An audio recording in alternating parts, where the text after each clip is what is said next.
The flashing lights of a police car fill the night as a black woman pulls over, her hands steady on the wheel. It's a routine traffic stop, or so it seems. The officers approach cautiously, their voices firm but polite. She responds calmly, handing over her license without hesitation. But just as they begin to process her information, something shifts. The officers exchange stunned glances, their confident demeanor faltering.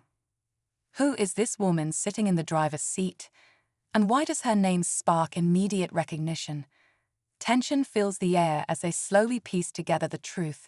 The woman they stopped isn't just another driver, she's their boss. What happens next is a moment neither the officers nor this extraordinary woman will ever forget. Stay tuned as we unravel this incredible story, one that challenges assumptions, reveals unexpected connections, and reminds us how quickly roles can reverse. The officers stand frozen for a moment, clearly caught off guard by the discovery. The woman's name, which they had just run through their system, suddenly has a weight to it. She's not just any regular driver, she's someone they report to, someone with power and authority within the department. They try to mask their shock, but it's evident in their faces. A tense silence stretches between them, and the air grows thick with uncertainty. She doesn't say a word right away, allowing them to process what's just happened.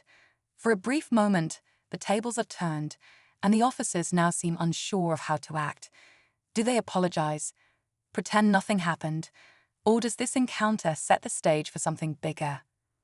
The woman, maintaining her calm, watches them closely.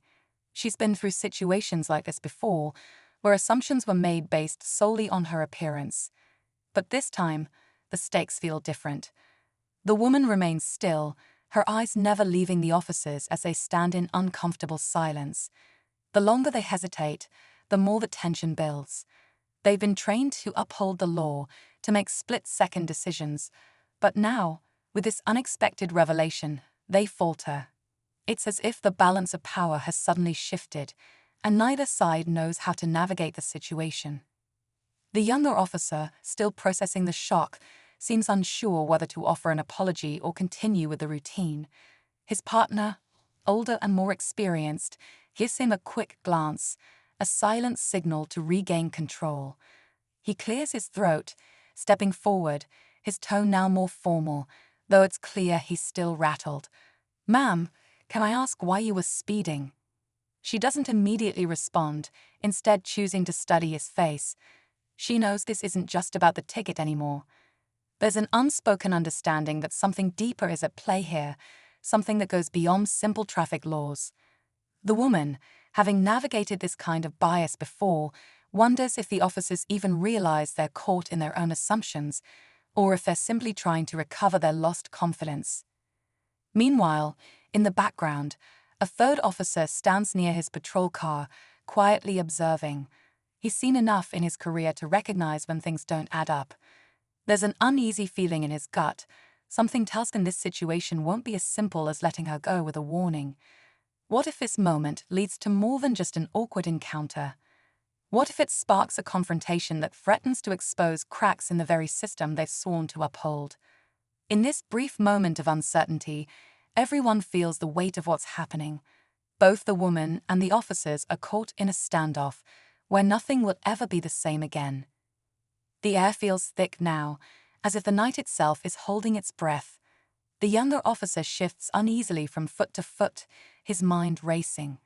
He can feel the weight of the situation, his earlier confidence crumbling with every passing second. He sneaks another glance at his partner, who stands firm but appears just as uneasy. There's a distinct tension in the way the officers move now, their earlier authority slowly unraveling. The woman's silence continues, her gaze unwavering, and for a moment, the only sound is the low hum of the night. Her calm presence only makes the officers feel more exposed. They stopped countless drivers, but never like this. Never with someone who holds their future in her hands. Suddenly, the woman speaks, her voice low but clear, breaking the silence. "I'd like to know why I'm being pulled over. Is it because I'm black? Or is it because of something else?" Her words cut through the tension, sharp and deliberate, forcing the officers to confront something they've likely avoided for far too long. The younger officer opens his mouth but says nothing, the truth hanging in the air like an unspoken accusation. His partner, now visibly sweating, looks at the woman as if he's seeing her for the first time. They both know what's at stake now, not just for the woman, but for themselves.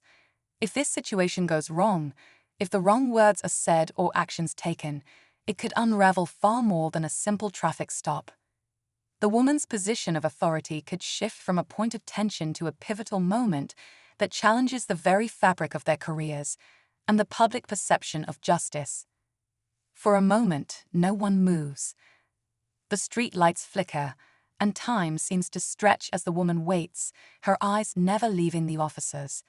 The younger one opens his mouth again, only to stop himself, unsure how to address the brewing storm. The silence grows unbearable. And then, just as the moment feels ready to explode, the sound of a car engine revs in the distance, breaking the stillness. It's a momentary distraction, but for the officers, it's a lifeline. Will they seize the opportunity to diffuse the tension, or will the stakes escalate beyond their control?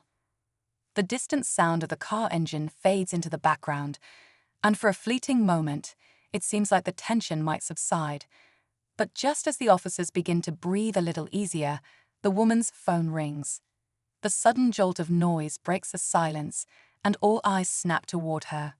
She reaches into the pocket of her jacket, pulling it out, her fingers momentarily brushing against the sleek screen.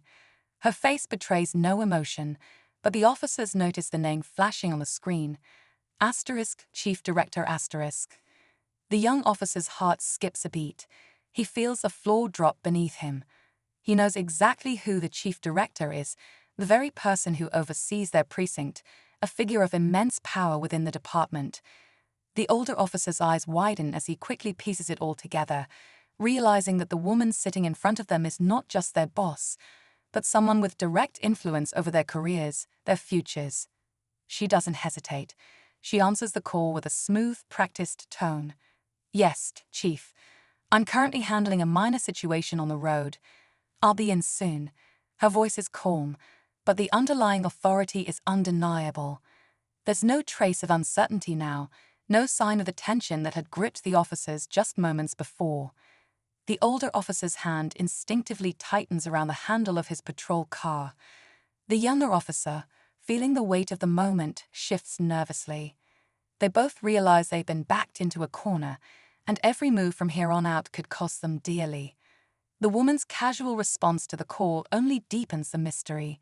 Is she really as calm as she seems, or is there something more behind her composed demeanor? Just as the younger officer opens his mouth to speak, his partner silences him with a sharp gesture. The situation is spiraling, and they have no way of knowing how deep it goes.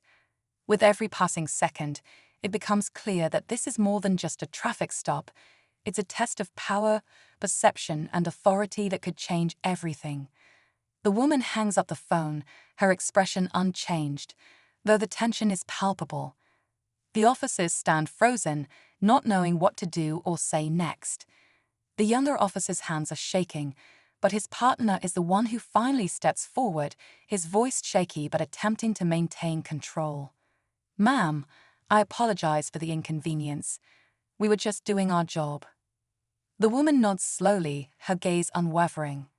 "I understand, but you should know that assumptions based on appearances can be dangerous. I'm not someone to be treated differently because of the color of my skin, and I'm certainly not someone you can intimidate." The silence that follows is deafening. The younger officer looks to his partner, who hesitates for a moment before giving a small nod, signaling that they should move past this awkward moment. They both step back, ready to let her go with a warning. But then something unexpected happens. The woman reaches into her jacket, pulling out a badge. Not just any badge, but one that sends a chill down both officers' spines. It's the badge of the Internal Affairs Division. "I'm actually on assignment," she says, her voice cold now, her authority radiating through every word. "You two have been flagged for a routine check after some recent reports, but I'll be sure to let your superiors know how well you handled the situation tonight." The officers freeze, the gravity of the moment sinking in. The younger officer's face pales, his mind racing. Internal Affairs, the division tasked with investigating corruption, misconduct, and abuse of power, wasn't a department you wanted to get involved with. Not like this. The older officer steps back, his face flushed with embarrassment. "You're with Internal Affairs," he stammers, his voice cracking slightly. The woman simply nods, her lips curling into a tight smile. "I suggest you reconsider your approach to traffic stops in the future. This is a warning. Don't make me come back." The officers, now visibly shaken, watch as she starts her car and drives away without another word. The street feels eerily quiet, as if the world itself is holding its breath. The younger officer looks at his partner, the weight of what just happened dawning on them both. But as the car disappears into the